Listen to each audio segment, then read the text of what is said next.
Mr Chairman. Call Sumarang. Chair, and it's very useful to listen to that very good contribution from my colleague Ruth Dyson with the background to the bill that I guess you could say precedes this bill. And I think it's very relevant, Mr Chair, that we are, and very appropriate, that we are debating the committee stages of this particular bill, the Child and Family Protection Bill, on the eve of the school holidays, actually, because I know that for far too many children, that may not be a time that they're particularly looking forward to. For many of our children, I know that particularly this time, they are very much looking forward to the school holidays because it's been an incredibly long term, given that things have been changed around for the Rugby World Cup, and I think that many families are thinking, good grief, you know, how many more sleeps before our children get a rest? It's been a very, very long school term indeed. But for far too many children, the prospect of spending more time at home amidst violence will be a very, very hard prospect indeed.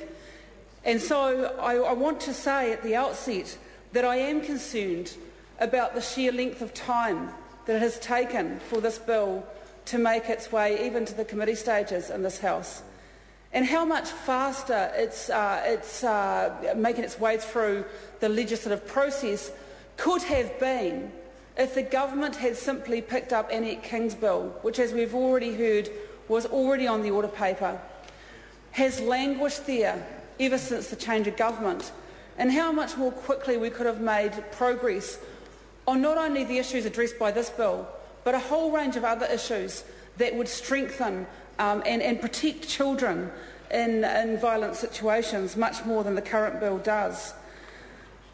I think the legislative history of this bill tells us everything we need to know about the priority and the speed that the government places on this particular issue, because I know that they will say that it is a top priority for them to protect children. But look, this bill was first introduced on the 20th of August 2009. 20th of August 2009 was when this bill was introduced. And yet here we are, nearly at the end of the parliamentary term, and we're debating the committee stages only of this bill. And I think that that is an indictment on the priority that this government places on this very serious issue. Because they had choices. They had choices to make about which legislation they would use this parliamentary term to make progress with, and this sadly has not been at the top of this list. This bill had its first reading on the 11th of February 2010. It was then referred to the Justice and Electoral Committee, and public submissions were called for. Those submissions closed on the 1st of April 2010. The Select Committee did its work in a timely fashion. It reported back to the House on the 10th of August 2010, and the second reading happened quickly thereafter. So on the 9th of September 2010, the second reading of this bill happened. The Committee of the Whole, the stages that we're in at the moment, started also in a timely fashion. 21st of October 2010 was when we started the stages that we're now proceeding with today. But what's happened in the interim? Because fast forward to July 2011, and we're still debating the committee stages of this bill. And the government could have chosen to have had the committee stages over and done with by now if it really wanted to prioritise this bill. There were other pieces of legislation, gosh, I could name a handful of them just standing here, like national standards, which suddenly we had to put that through under urgency, for example. You know, that could have been left aside.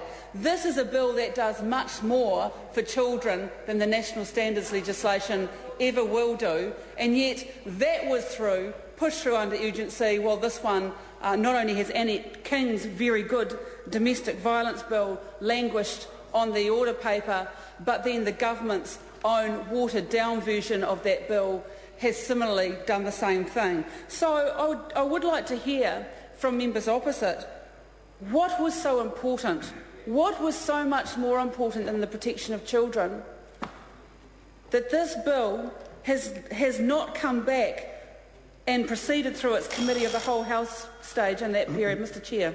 Before I call a member, we are in a committee stage and you need to concentrate on what is in the bill, not the historical background. That's what a first reading speech is about. So the call goes to Sue Moroney, and please concentrate on what is in the bill. Sue Moroney. Thank you, Mr Chair. So here we are with the committee stages, and I want to say at the outset of the second part of this call that despite the concerns about how long it's taken to get here, and despite the fact that we believe there's a much stronger bill on the order paper currently, that Labor does support this legislation, but we do think the government should be doing more to prevent domestic violence and to mitigate its harms. Because stopping family violence and preventing those tragedies of child and partner deaths in New Zealand, that is an urgent priority for all of us.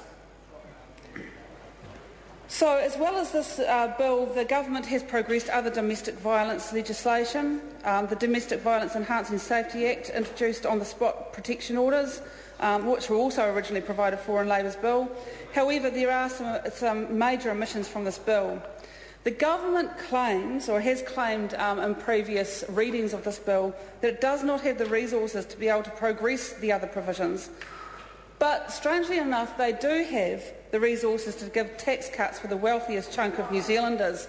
So I think, again, that demonstrates exactly where the government's priorities are. It was really interesting to hear Ruth Dyson talk about the cross-party working party that she brought together that underpinned the development of this legislation and other legislation, because it's actually quite different today. Today, that was when Labor was in government, and Labor actually asked for a cross-party group in the interests of children.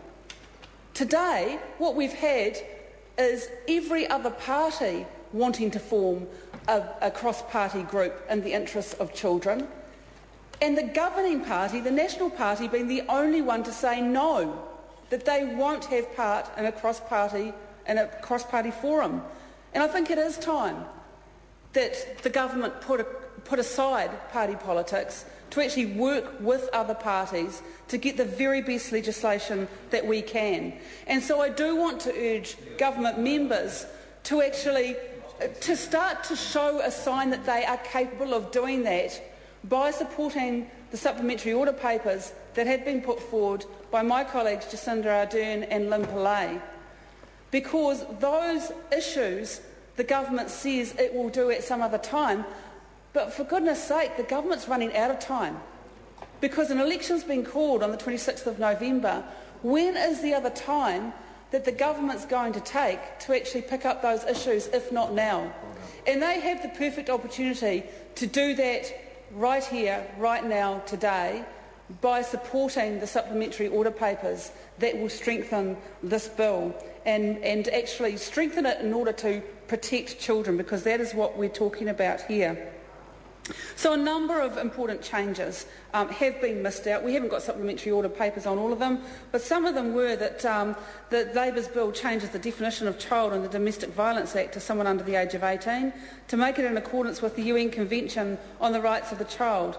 Currently a child is anyone under 18. So that is the subject of Jacinda Ardern's SOP that she has put forward, and I hope that type of thing, because we did hear from Chester Burrows before saying, well, they're just ideologically opposed to it, but I didn't get a why.